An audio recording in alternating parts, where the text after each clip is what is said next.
Welcome to this week's episode of Chasing the Whimsy. I'm your host, Ben, and I'm here with Liam. How you doing, Liam? Good. What episode is it? 37. Woo! We made it. We made it to 37. Do you think we'd make it this far? Yes. So a while ago, you mentioned we should do something special for 37. Mm-hmm. What were some of your ideas?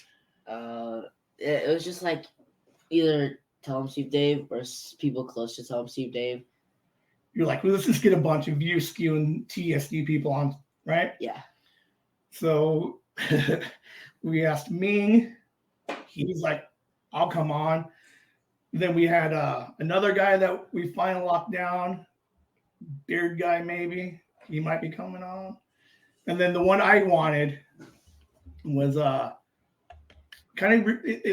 it's part of like the origin of Whimsy, right? We've talked about it before in the early episodes I think 7 maybe, but it was like I keep thinking back like why we're doing the podcast is because like we have this opportunity to kind of like share our fandom with other people, right? And then I think back about like where does my fandom come from, and I'm like think back and I was like the days of like TV and movies I get from my mom. Yeah. So it's like I remember just being young and just like sitting watching TV with mom, and I don't know the exact moment, which is weird, but somewhere around like when JR was shot, like watching Cheers, watching like the rescue of baby Jessica, like these are all just like really like weird things. But I remember sitting watching TV with mom on those things. And then you like baseball. Uh-huh. When did you go from like I like baseball to like fandom, like I love baseball? I told you like this moment, but it's probably just the 2019 postseason for the Yankees because I'm a Yankees fan. So was there a specific moment that you were like that postseason? Just the whole postseason, right? Mm-hmm.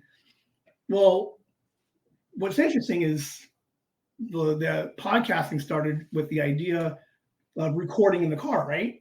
Because we spend so much time in the car together because it's like 65 miles from like door to door. Mm-hmm. So we're like in the car all the time together, right? So I pick you up and drop you off.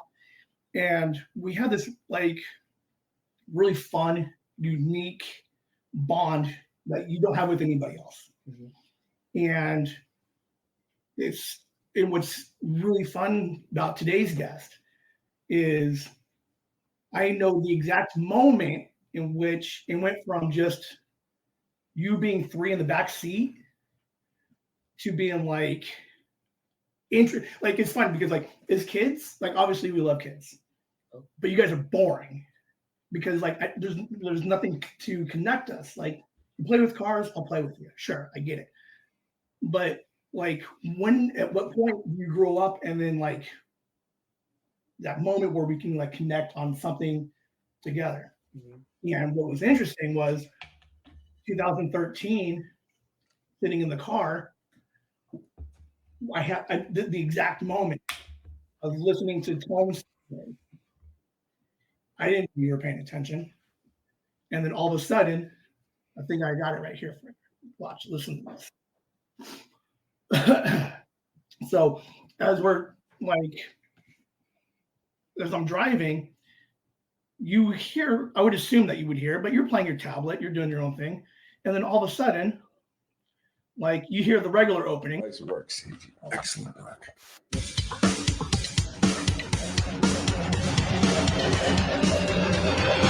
How did you not know that was the concept? That's why we're doing it on the fly. That's why we have fucking index cards. So like you hear that, and like, but I didn't like acknowledge that you understood what that was. And then right around here, all right.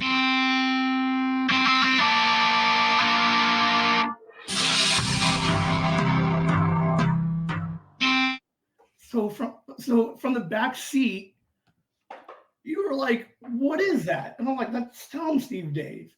And as a 3-year-old, as just like a punk, you questioned me. Like, what's that Tell 'em Steve Dave? And it was in that moment in which I was like, he's paying attention to what I like. Like, it's not me paying attention to something you like. And from there it turned into like asking a little bit more about the characters of Tom, Steve, Dave. We found puppet theater, and because of that moment, you put your tablet down and we bonded, we connected, and we started our car relationship.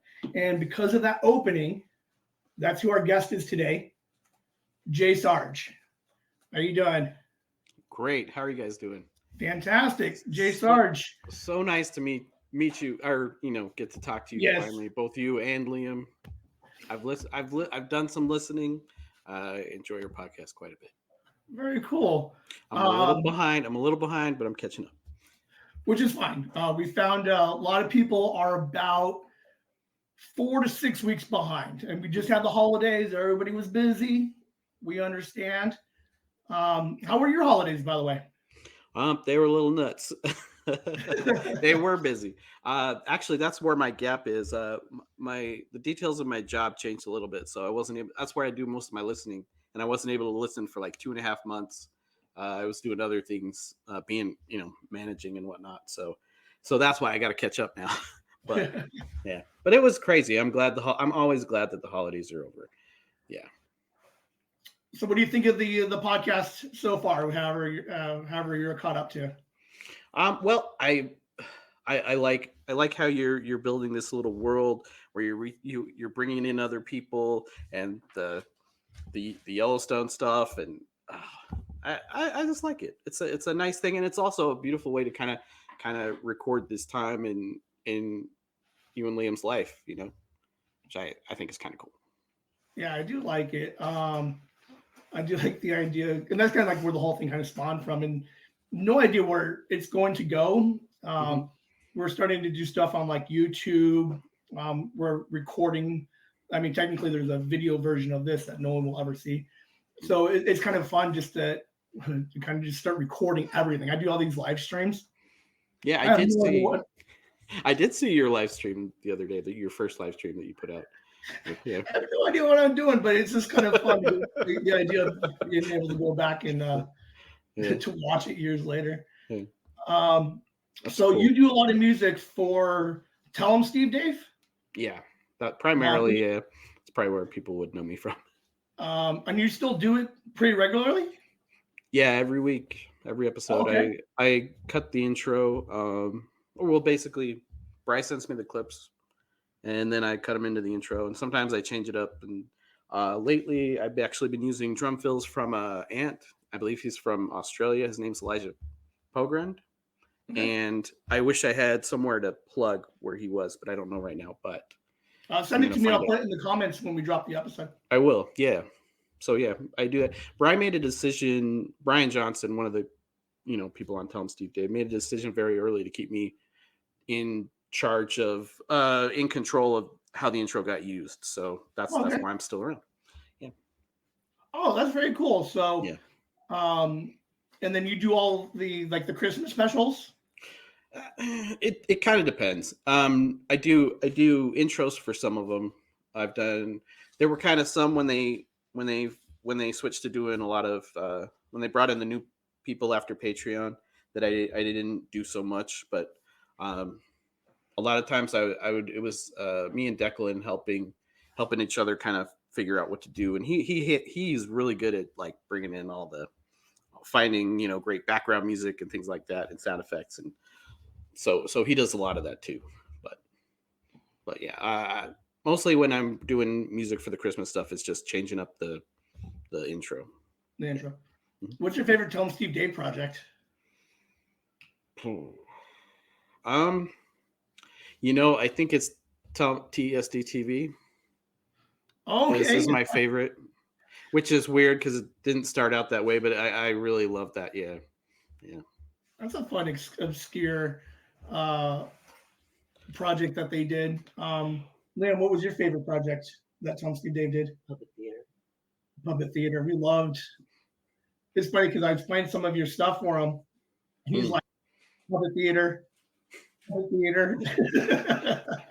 Puppet theater will always have a place in my heart because that was my first big, first time scoring a film. So, you that scored was- most of that, right? The yeah, whole thing. yeah, just about. We used a couple of stock things, I think, but yeah. So yes. So you like, he's been listening to you, not just TESD and stuff, and we were looking back at some of your old stuff and then some of your new stuff, Mm-hmm. and like we saw that you were playing with like a cello, and you like kind of experimenting with different instruments. Where did your like curiosity of just like trying to play a bunch of different stuff? I'm not sure. Maybe that's something I think going back, I always like more unconventional things. One of the seminal music experiences that I remember was being going through a subway station in Chicago, and there was two guys playing. I can't even remember the name of the song, but it's by Yes. And the one guy was playing on a hammered dulcimer, and the other guy was playing on bongos, and it just stopped me in my tracks. It was so beautiful. It's so cool, so unexpected, and I think that's the kind of thing that kind of really resonated with me, and so I think about, what would a thing sound like if I used something different or tried a different thing. Yeah. And cello I think cello is honestly one of the most beautiful and underused instruments in some ways. Maybe it's overused in some ways too, but it's one of my favorite sounds. And it's weird because the way you play it, you have to kind of embrace it. So you're like you don't play a piano like that. You don't play the drums like that. You don't even play a guitar like that. So yeah, it was it's a like playing through your catalog. I was taking notes and I was trying to figure out like different different years, if like what you were experimenting with, whether it be like dubstep or like you did some 8-bit stuff for a little bit, electronica, and then some like folky stuff. And you're kind of like, it's not necessarily like all over the place, but you can definitely tell you like all the different sounds, and it's fun to kind of hear you mesh them all together a little bit.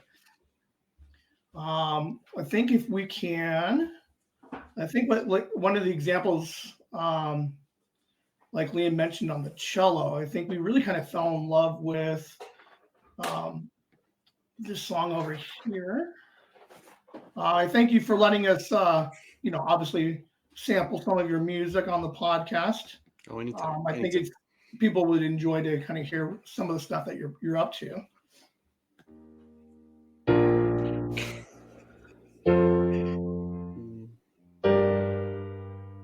Do you know the name of this song? Yeah, I do. Yeah. And do you want me to like talk over it, or do you want me to wait? I don't know. It's that can be found on SoundClick under. Oh, SoundClick. Oh, that's still around. Yeah, I told you, I'm a deep dive on you. Yeah, you really did. Holy cow! I did not know that was still there. That's it was called Dreamed. Yeah.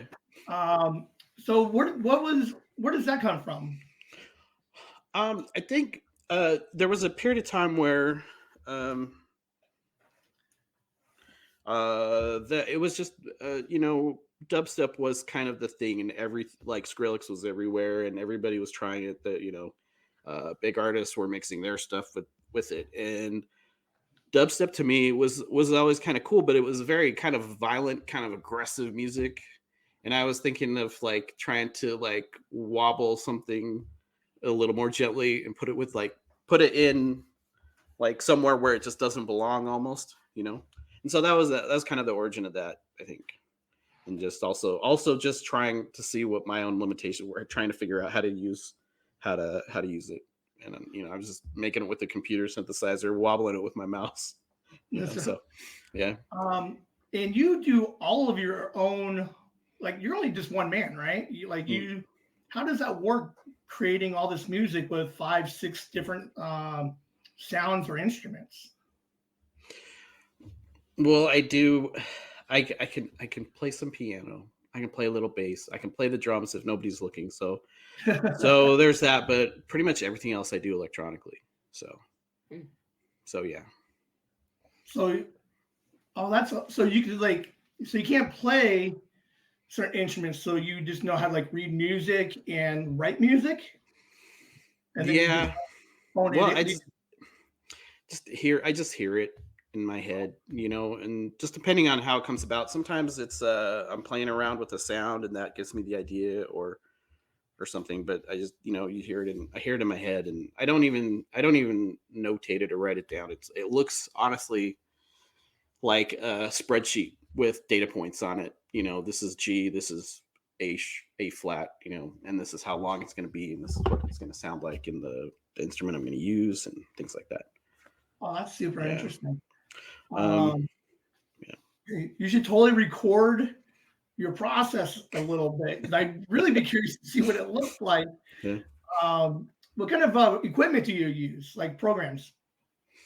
I use ImageLine products, and that's used to be called Fruity Loops, and now it's called FL Studio. And I use just like 100 different VSTs that I've bought and collected over the years. I use a lot of Native Instruments products. They're a big company. They do Massive, which was a synthesizer that a lot of people use, especially for dubstep type sounds. And they do some really good orchestral noises and things like that. Great percussion. Let's see what else. Yeah, I just use a combination. I don't have any here handy, but I have some MIDI controllers that have like keys and little controllers to change the pitch on the fly and things like that. The Korg Nano controller is a thing I use for mixing. I use the crap. I can't remember the name of the stuff, but yeah, just nothing too exciting. It's like GarageBand electronica. It's like me in my garage, if I had one, making my noises, doing what I can. It's actually really fun to know that like you don't like you have obviously a healthy grasp of how music works and like how like obviously certain instruments start sound and how one key to the next, but the fact that you can't play like to me it would seem like you could play all the instruments, but you're kind of just like no, I know 3, maybe 4 generously, and the rest of it you kind of just put it into a computer for the most part. Yeah, and part of that is just trying to listen. I listen in a weird way where I'm thinking about like the release sounds that instruments do, or just trying to figure out what sounds could go complement each other well. But I think what's funny is when I first started out getting, people first found out about me through Tell 'em Steve Dave, a lot of people just assumed I'm this like metal guitarist guy.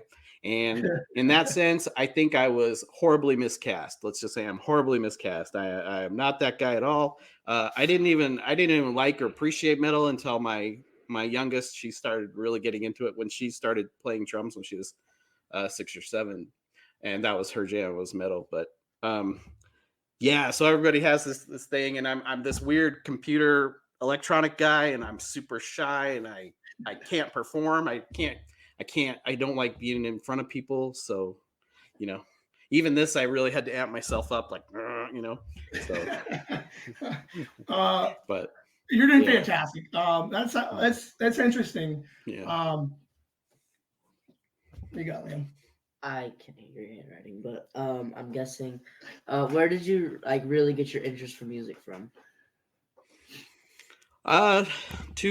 Raised by 2 professional musicians. My dad is a pianist, composer, and a music professor. He spent most of the time teaching at Brigham Young University in Provo, Utah. And my mom is an oboe teacher. She's a choral conductor. She taught choir in school and played in the symphony, the local symphony, and the municipal band and things like that. So she was also chorister at church, things like that. So like music was part of everything.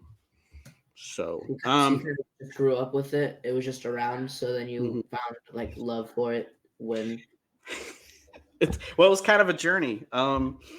It was a love. Let's say it was a love-hate relationship because sometimes it was a thing that I had to do and didn't have a choice.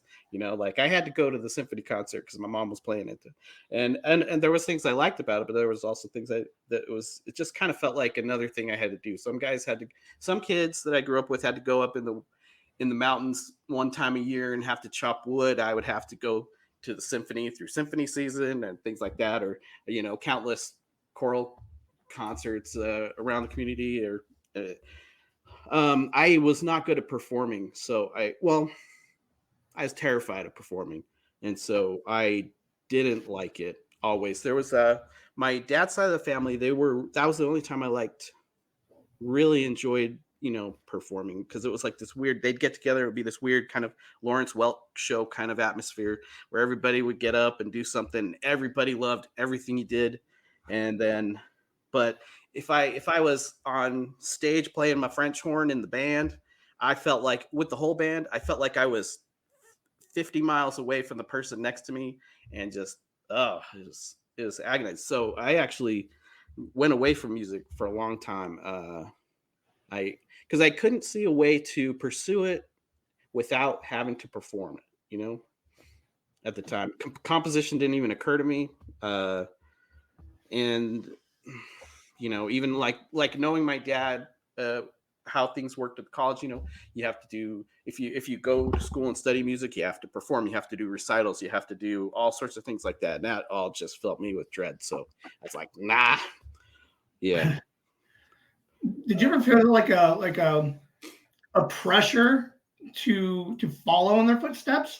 Because what's interesting is, I'll let you answer first. There was a little bit.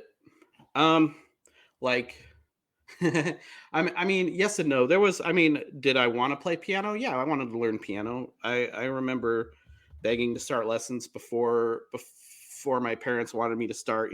Things like that. So there was some of that early on, but it felt like, let's just say that when I stopped taking piano, stopped doing band and other musical things, I felt like I really felt like I let the family down. But they never. I don't think they ever did anything. That was a me thing. Right. They never. Yeah.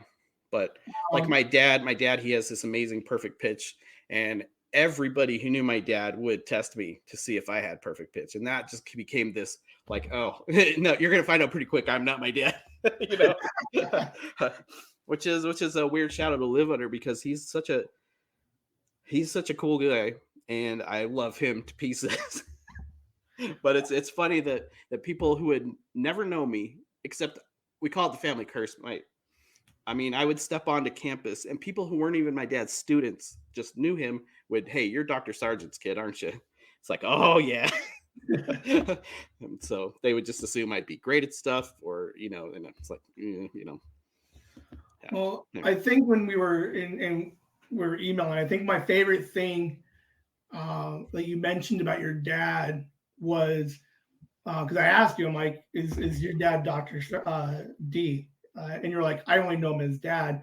And I love that whole idea of like, he is this huge influence within the community and the school, and even in music, and then your mom. But I like the idea of that, as much like that pressure, like it didn't seem like they put it on you, and that he was just dad, and that you just had, it was just, that's the way, that was his day job, but he's still my dad. He yells at me and tells me to take the trash out. I like the idea that that even though you aren't synonymous with following in their footsteps, that like you said, personally you felt like you kind of let them down a little bit, but it doesn't feel like they put that on you. So I like the idea that they're still just, you're just Jay and that's dad. Yeah. And to be fair, my dad now, he's my biggest fan. So Is he? yeah, he is. He loves everything he does, everything I do. He finds something nice to comment on. And there's a lot of stuff I do that he really can't get the whole context, because like a lot of the Tom Steve Dave stuff is a little too filthy or a little too, it's like you're never gonna make it. They couldn't make it through puppet theater. Are you kidding me? But, so Liam went through puppet theater. Like, it's so funny thinking back, because I'm like, he shouldn't have been watching puppet theater at 6 and 7. But I'm like, well, you loved it. Yeah. So we'll talk a little bit about your dad and your work. Hold on. Okay. So he's your biggest. You said he's your biggest fan. Yeah. Hold on, where's it at? And He's all shaky. I know I'm all shaky. Be What like is this song mean to you? that. Oh, yep. That's the.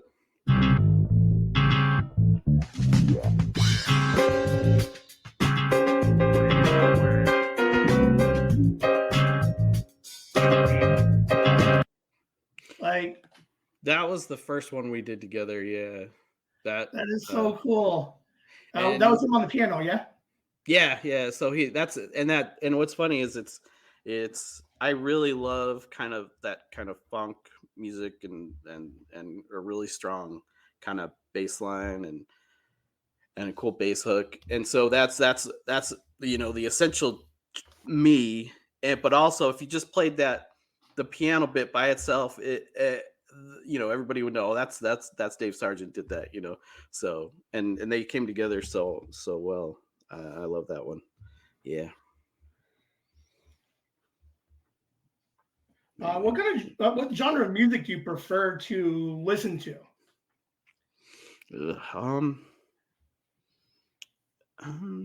It kind of depends. It changes. I listen to a lot of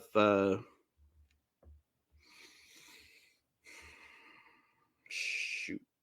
I don't know. What's funny is I don't listen to as much music as people would think. Because anytime I listen to music, I think of things I'm like, I could do that. Let me try that. Let me see if I can make that. Or something that sounds like that. So it kind of activates my brain, and sometimes I need a break. But I like the Velvet Underground. I like old. I listen to this station called here run by the Arts Council that plays old vinyls. So I just like old television themes, old movie soundtracks, old just things like that. I have a playlist that has blues singers like Ella Fitzgerald and Grand Funk Railroad doing Rolling Stones covers, things like that. So it's just kind of weird.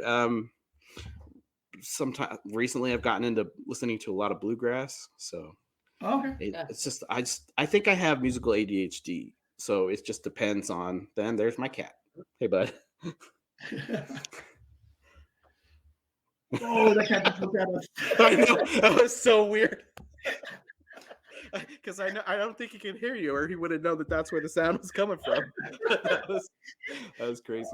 Yeah. Oh, you can't see it, but that cat just jumped up. It was just a cat, and then all of a sudden it just looked at us. Yeah. Right when you were talking, that's that. Yeah. Oh, that was good. Yeah. Oh, I love it.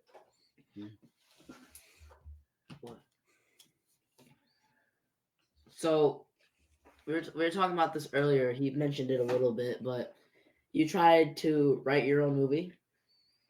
Oh yeah. I wanted to make movies. Yeah, from the time I was pretty young. I was always fascinated by how they were made. I enjoyed watching the behind the scenes making of like the Star Wars movies, like Return of the Jedi.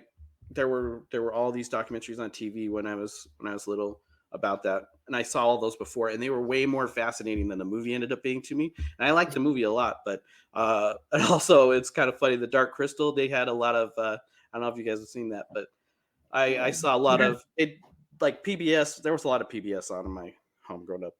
They see how they construct the sets so they could do the puppets and how they all that stuff. I loved all that stuff, and And I you know, what's funny is I wanted to do like my own production of that. So me and my friends were trying to figure out how we could make puppets, but our puppets were not good.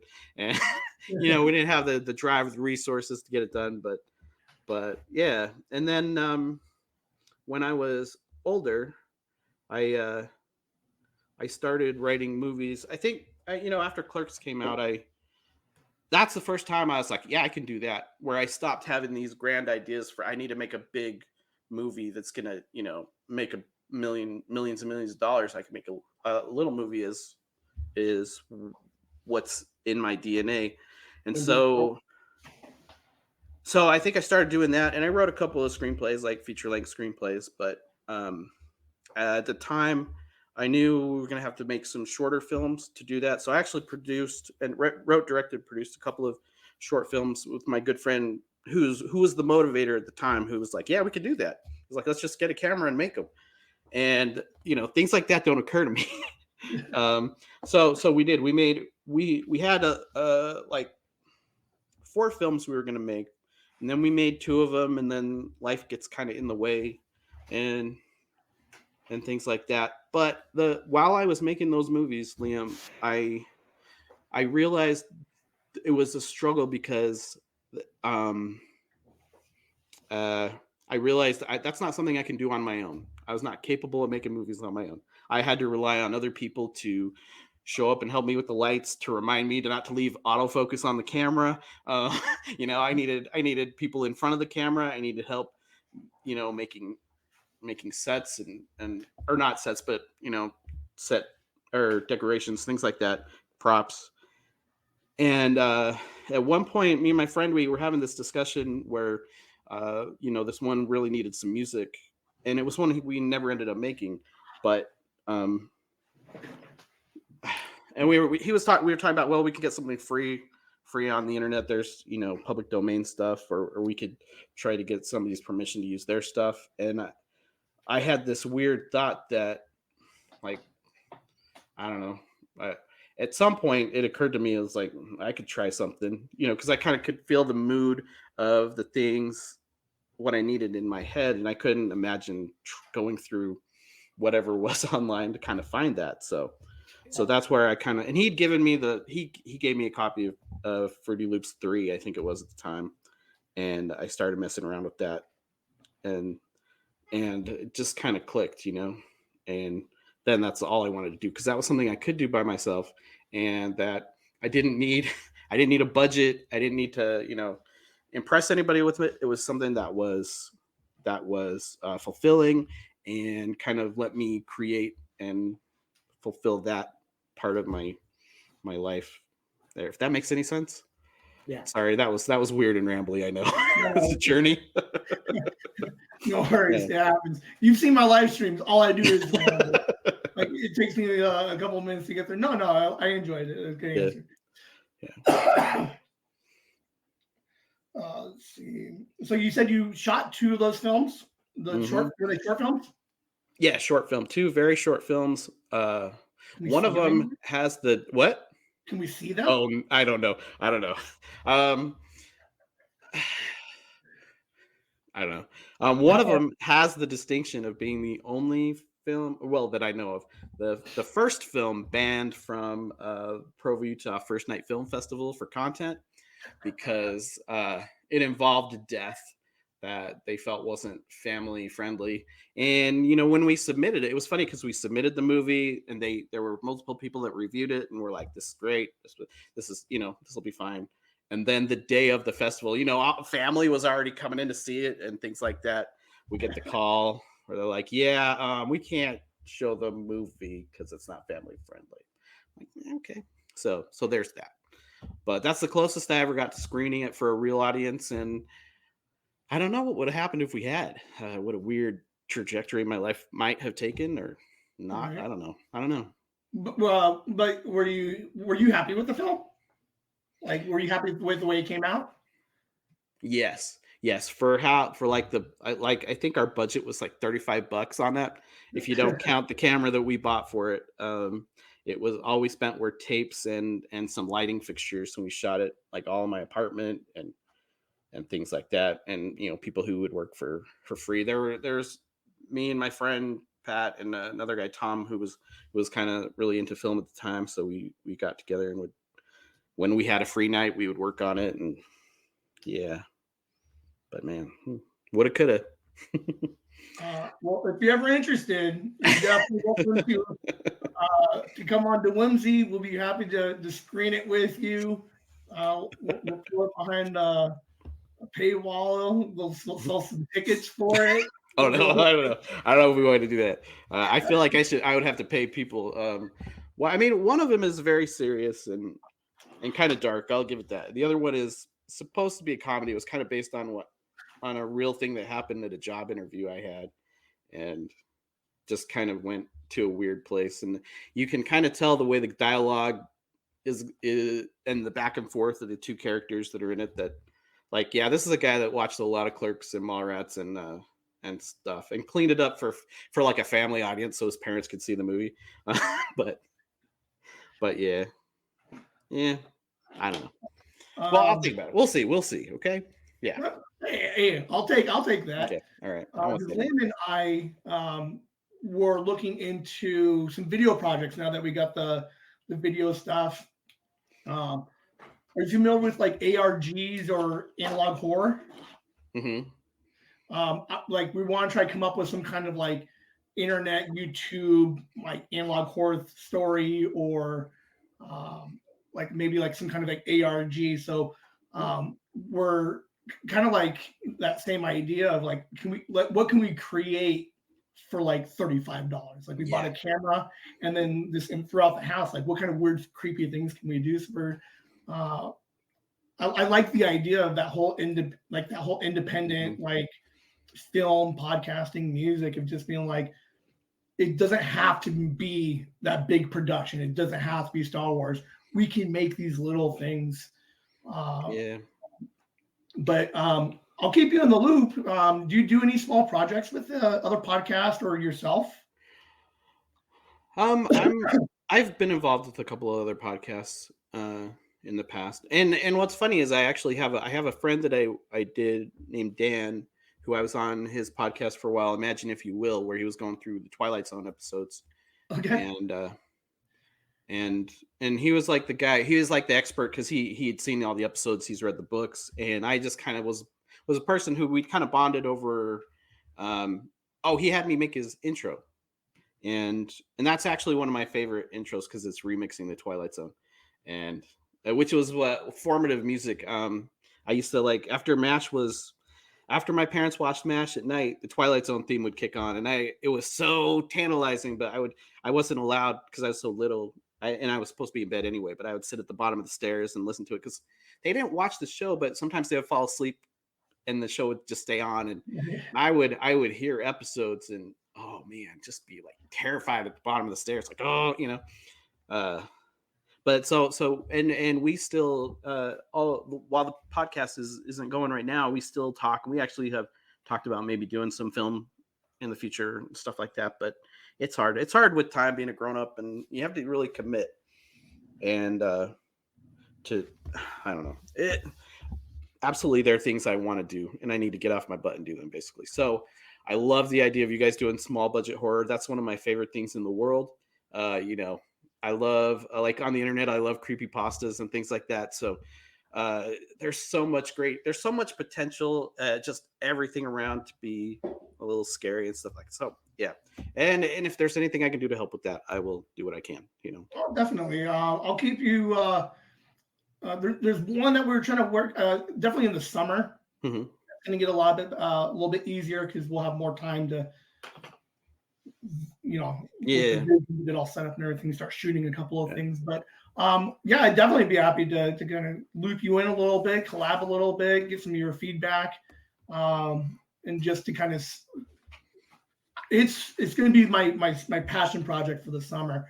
So yeah, definitely, I'd be happy to keep you in the loop a little bit and take any feedback, because I have no idea what I'm doing. I just have a general idea of what the story is, no way to connect it. So it should be fun though. But yeah, I'll keep you in the loop. I would be interested to do anything with you. And if and again, like I said, you're welcome to come on to Whimsy, or if you want to work on anything that kind of help keep you motivated to, get up and do something. That's all I'm trying to do. Yeah. He's a little bit hard to, you can't be harder than a 13-year-old to get motivated to do something. You might be surprised. But he's got wrestling, school. Oh yeah, right on. And everything else, and then just being a kid. So sometimes, like, I totally understand the. He's got commitments and priorities. Yeah, I know how that is.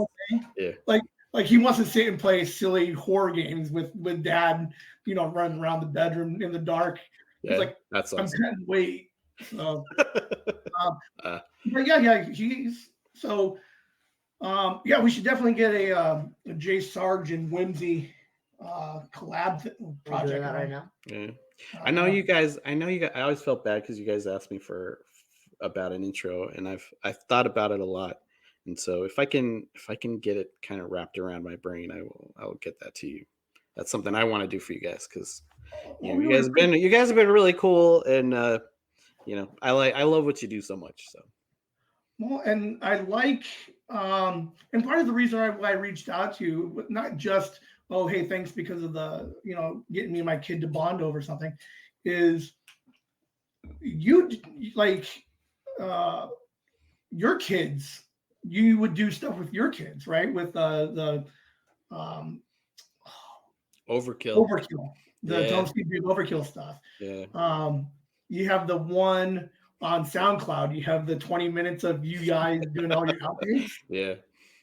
How old are they now, your kids? 23 and 21. All right. So they had to been like, what, 9, 10, 11 doing all the do they still do the creepy voices for you? Sometimes, yeah. Sometimes I have to get the old lady to do it. Oh, shoot. Cut that out. Sometimes I get the wife to do it for me. Sometimes I do whatever I can to do it when it comes up if they're not available. But anytime I still can, when it comes up, I try to get them to do that. But yeah. Did you do a lot of projects with the kids when they were little? No, that was actually the first time I brought them into something, and I thought that would be kind of yeah. But I mean, I always liked doing the things that they were into and things like that. One of them was really into Legos. So a lot of Legos growing up, a lot of Legos. but yeah, that was the first time it was weird. I kind of gotten this directive to make something creepy and weird. And for whatever reason, I remembered seeing something about, I can't remember the name of the show, but it was, what's her name from Zelda Rubinstein from Poltergeist. She used to do a narration on like America's most haunted places or something. And it was kind of this really kind of cheesy, like they would show clips of the show and they'd say, and over 100 people died in that room or something like that. And so anytime they needed somebody to say something, she would say it. And I thought of that, and I thought, well, I can't do that, but maybe my kids could do that. And I thought, oh, yeah, that would be a really fun thing to. And they got such a kick out of doing it, and it got such a great reaction that I knew immediately that they were always going to be known as the Little Demon Children. So, right. Well, I mean, it's like, because Bri even like mentions them all the time. They're like, I remember the episode. They're like, that's JSarge's kids doing the creepy voices. Yeah. And then hearing the outtakes, just hearing you try to get them to say it slower or higher or lower, and it was just. Yeah. And that's kind of like what we're doing with the podcast, is just like, let's just have fun creating, making weird, silly things. So it's cool that you're able to kind of do that with your kids for a little bit. Are they musically inclined? Do they do a lot of stuff in music? A little bit more passively though. My youngest, she played drums for a very long time, was really great at drums. And my older daughter, please don't step on the control. Come on, sorry, having cat issues. Thank you, we'll see. All right, my older, she plays ukulele, and nice.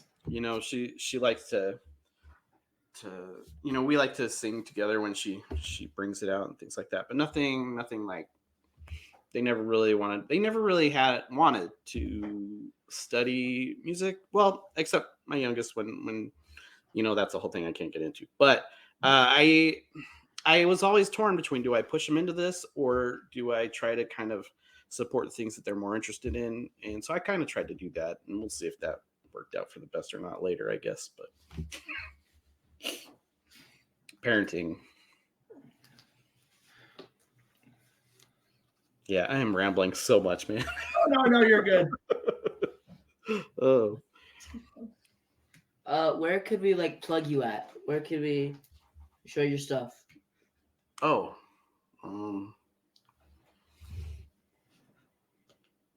Wait, what do you mean? What do you mean? Like on what platform?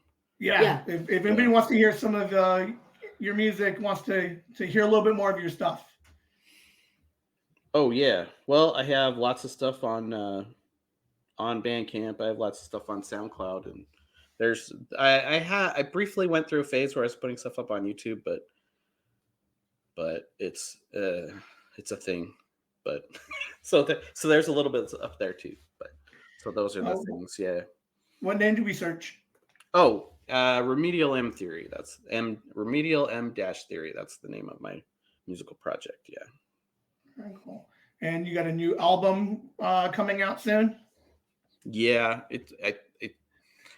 it'll probably be out by the time this is out, but I'm still working on it, still finalizing some things, getting the album art done and everything. So we'll see. A lot of your music, you have like just you have like hundreds of just like half completed like ideas and thoughts of songs that you kind of just like you put away for a little bit and then eventually come back to. Yes, yeah, hundreds and hundreds. Yeah, it's funny. Like there are things that I like. The things that I. Oh crap! Are you still there? Yeah. You know what? You gotta go, buddy. I'm sorry. This has been fun. You gotta His go. cat wants to be on the podcast. He's very jealous. You don't get your own headphones, buddy. Okay. Like the things that I. Oh my gosh, I'm losing everything here. Oh crap! There we go. All right. There are things that I do that like when I get a commission or when I'm working on a project for somebody else, I kind of do those in a very workman kind of way. And there are other ideas that I get that just kind of happen in my brain, and it's just kind of a race to get it done before it's gone. And so there are some tracks that I sit down and write beginning to end, and that's how they come out. But most of them it's I'll hear a sound, I'll think I need to use that sometime, so I'll play around with that or things like that. So then when you get the writer's block, you just go back through everything and like wait till something, strikes a chord, and then pardon the expression. But yeah. I was gonna say, a lot of your Bandcamp, some of your previous Bandcamp albums, you put them out in like 2020, but in like the comments, you're like some stuff I found laying around from 2014. And then you kind of just like remaster them a little bit and throw them out. So it's kind of, so like this new album, it can be a combination of like this stuff you found under the bed. Yeah. It's a combination of things I found under the bed, things that kind of I started working on recently and then finished some new stuff. And then also things that I had completely finished, but just never had a place to put them otherwise. So yeah. I think doing some research, did you have an album or a concept idea, something Spatula of? Oh, Spatula of Damocles. Yeah. Yes. What was that going to be like a full like album, like concept album? No, that was just, not concept. I just like the name of, I just like the thought of, like the Sword of Damocles, right?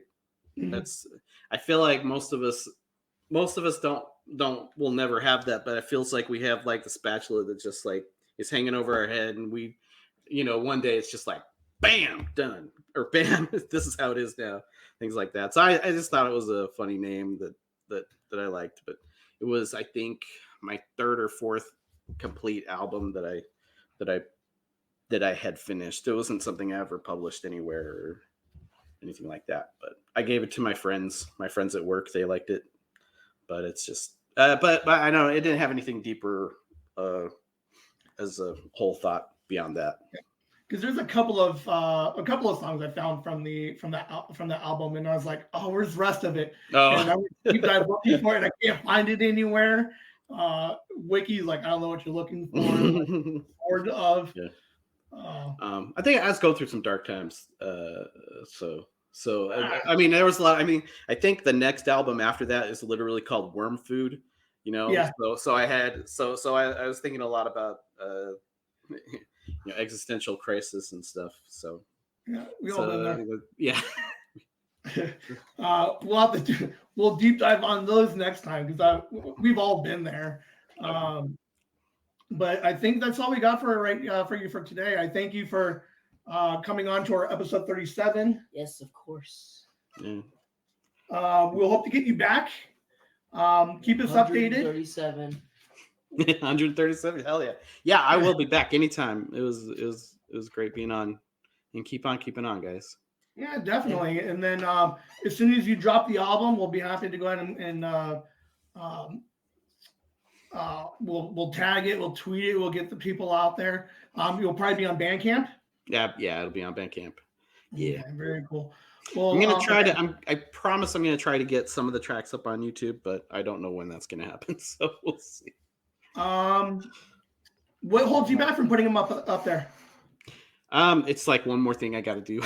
I have to between work and working a weird schedule and trying to sleep and just get the other things I need to do done and the music. Just having to do like one other thing where I'm making. Oh, now I have to make a video. Video file, but it's just one thing where I'm like, you know what, that's like one of the first things I scratch off the list if I'm running out of time or things like that. And then, it's 8 months later, I'm like, wow, I haven't put anything up there for a while. So yeah. I'll reach out to you because I'm playing with more of the YouTube stuff and converting audio into video. So I'd be happy to help out a little bit. And I just don't know what the video would look like, but we can kind of work through that. One, I'd like to get your stuff out there so people can see it. Two, it helps give me a little bit more practice on how to do some shit. So if I can help you out, I'll reach out and we'll see if we can start getting some of those things out there for you. Right on. Well, build your page a little bit, because I think that would be fun. But I appreciate everything. We'll have you on episode 30. You said 137, maybe year one. So we'll have you back in June or July. Yeah, I'd do that. All right. Anytime. Yeah, if you get that intro for us, we would greatly appreciate that. We'll put that everywhere, man. We'll have to bring you back on again. All right. Tell us the whole process that you went through. But we appreciate everything, and we look forward to chit-chatting and working together a little bit more. A little bit more behind the scenes and see what we can do. Right on. Well, thank you so much for having me on, guys. It was really nice to you. You have a good night. Thank you, Whimsy.